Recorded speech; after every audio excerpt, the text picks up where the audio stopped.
Hi everyone, Agnes here. Now this week I did 2 videos about my own personal story of how I unlocked the power within me to attract, manifest my specific person and also to still be together over a decade later. Now those 2 videos have resonated with many of you, and I asked in the community tab, what else would you like to know about? What would help you in regards to this topic? So today I'm going to answer the questions you have asked from the community tab. Okay. Number 1, this comes from Johan. How to manifest commitment or how to remove a third party, please. Thank you. Okay. Firstly, it's looking at, I want a commitment, nothing wrong with that, but ask yourself the question, am I looking for security from the commitment, or am I bringing my feeling of security and my own inner security towards the relationship? That's an important question to ask yourself, okay? And if you're not feeling secure and you're looking for security from being in a committed relationship, you are not giving to that relationship, you're trying to take from it. Now, if you are doing that, I would suggest you work on your own inner security by working on your self-love. There are many self-love videos. There's a whole self-love playlist on this channel, success stories, etc. I would go through it, I would take notes, and then I would start to practice what a lot of people shared in those stories and being consistent. I see a lot of people starting their self-love work, and it is those that continue that get to see the results, okay? Most important.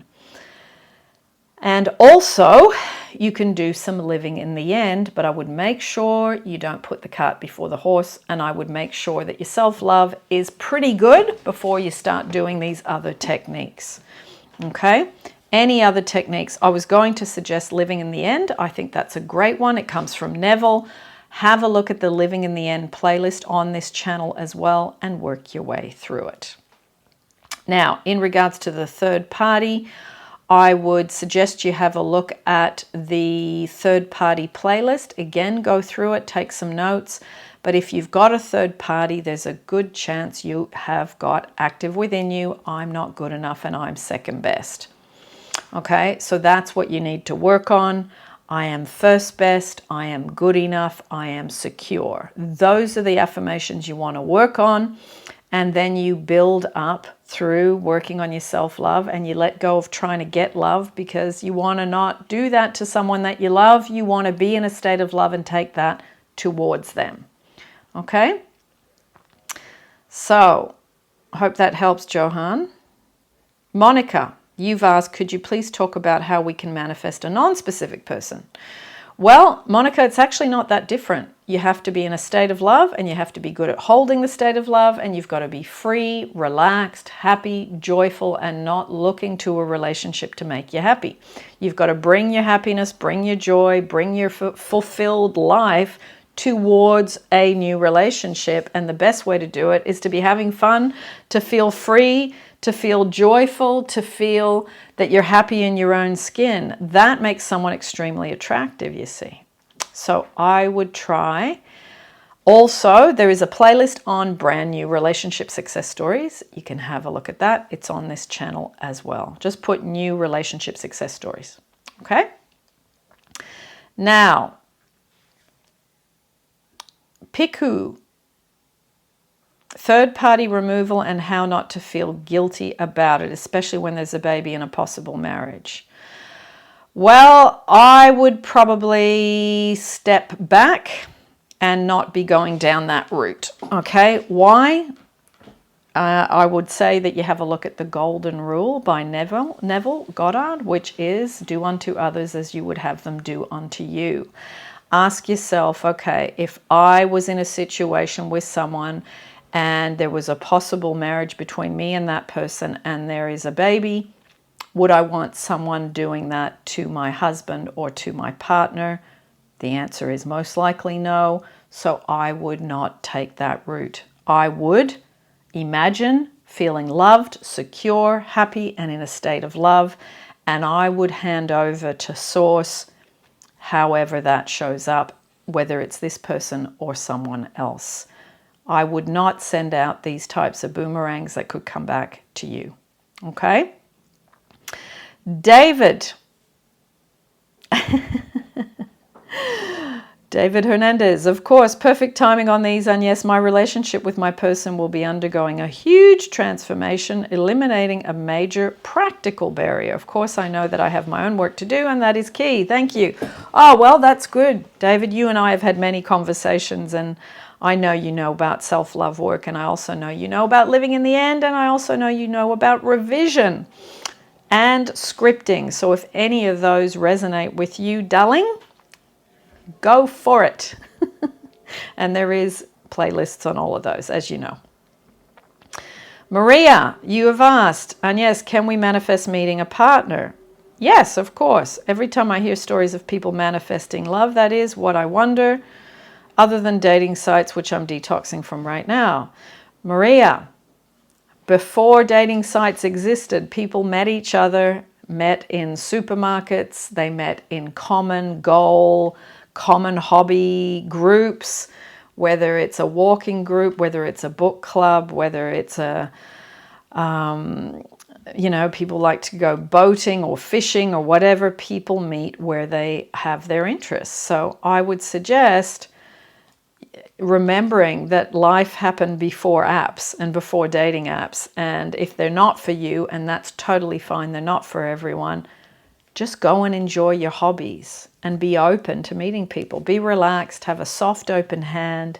Just be beautiful and radiant and enjoy yourself. Once you're in that state and you're not trying to get a relationship, people notice your light. Okay? So, yeah, I would try that.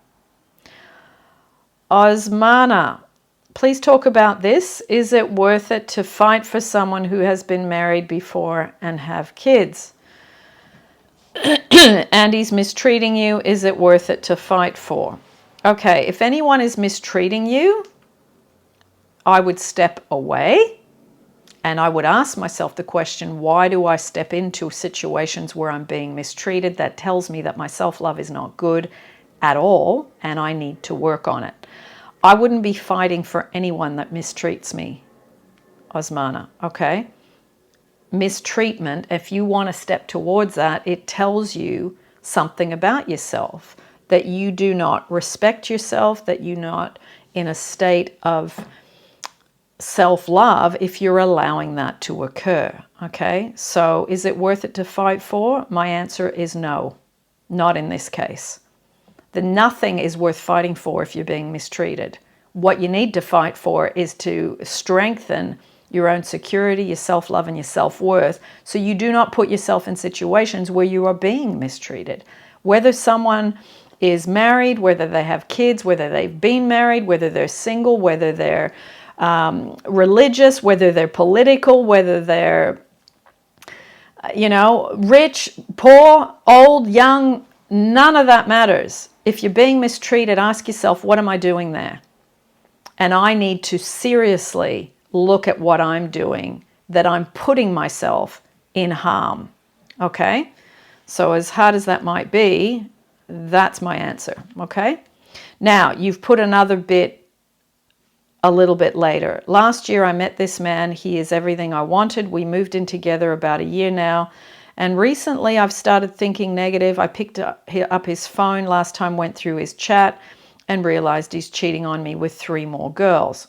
Okay, since then, his attitude has changed. He doesn't respect me, treat me anyhow. He has changed totally, and I don't know what to do. He's divorced, and he has 3 children, so I'm living with him and taking care of the kids.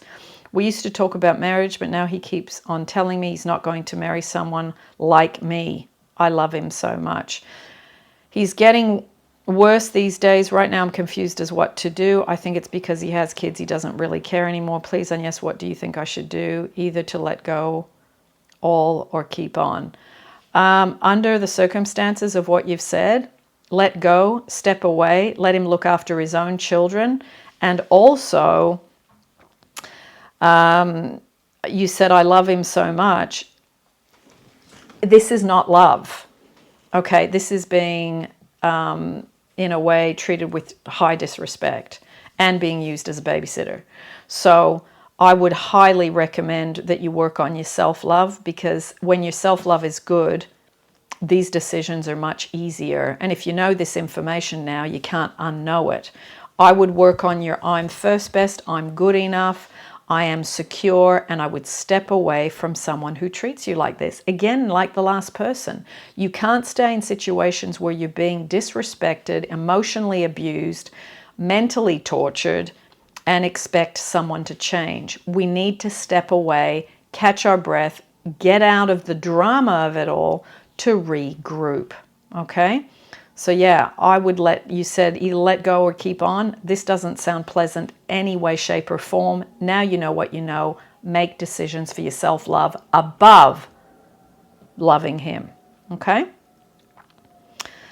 Now, millionaire mum. Yes, please. Money, constant flow of multiple sources from everywhere, even from where you least expect it. Start as a trickle, then becomes a snowball, then an avalanche, or your version, a river of abundance. Actually, a better one. I am worthy of everything I have ever dreamed of and more because I'm so amazing. There's a few for you. Okay, millionaire mum, I have nothing to say about that because that all sounds lovely. Sounds like you're on the right track. Okay, I'm going to answer one more question so that these YouTubes aren't too long, and I will do a few of these in a series to continue with the questions, okay? So last one for today. Hello, and yes, I have a question regarding generating the feeling of love. In most of the SP self-love meditations, we're asked to feel or generate the feeling of love from our parents, friend, partner, or a pet. But what if we have never experienced that unconditional love or never felt that for anyone? It's not about feeling it for anyone. It's having felt it from someone else.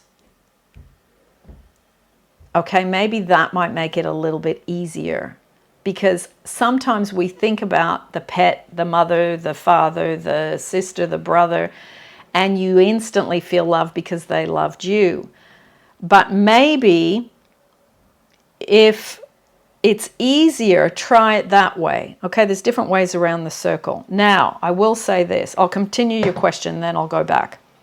Especially to think a love from a specific person, it also comes with a feeling of betrayal, because what I thought was love from both sides, it actually was not. I have been having trouble with this while doing guided meditation. Thank you for your time and grateful for all the work you're doing.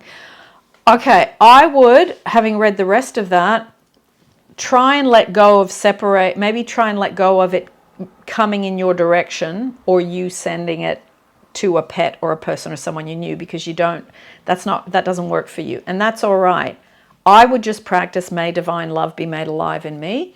I would practice generating the feeling of love just between you and you. You and getting love from you to you. I mean, Louise Hay used to say, to me, through me, from within me. So if you can practice feeling love in your body, and feeling love is relaxed, it's happy, it's joyful, it feels beautiful.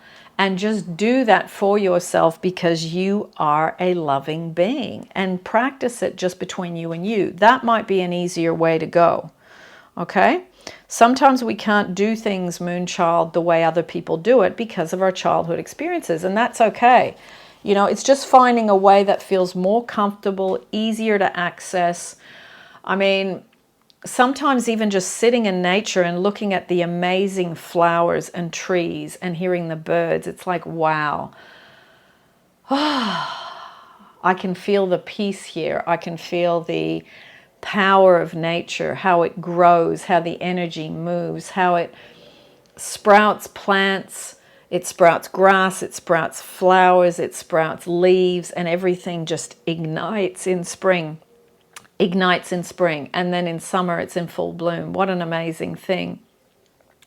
And just to be in the wonder and the beauty of nature, you know, that might be an easier thing for you to do. So it's just finding the way that works for you. Have a think about these suggestions and just say, I'm going to try this and see which one works. So it's trial and error. And once you find your little way and it's worked once, you go, okay, well, now I can do that again. So you can eliminate doing it connecting with old memories. If you don't have any good ones, it's all right, but you can still generate love irregardless of your history. It's just learning to call it up within you in the here and now for yourself, for everything you've been through, because you know how much love you deserve because you're the only one that knows everything that you've gone through. Okay? So try that, darling, and see how you go. There is a meditation called Generating Love. There's another one called Amazing Love. And there is the I Am Love, I Am Loved. There is a 18-minute one. There is an 8-hour one. I will put those down in the description for you if you want to try them from that position, from that place. Okay, just a different vantage point. All right, everyone. Lots of love. Thank you for your questions. Feel free to keep adding them in the community tab about the one that I asked. You've watched the SP videos I've done lately about my own journey. Have you got any questions? Feel free to add those to the list, and I will do a few videos in the next coming weeks to answer your direct questions. Okay? Cheers. See you in the next one.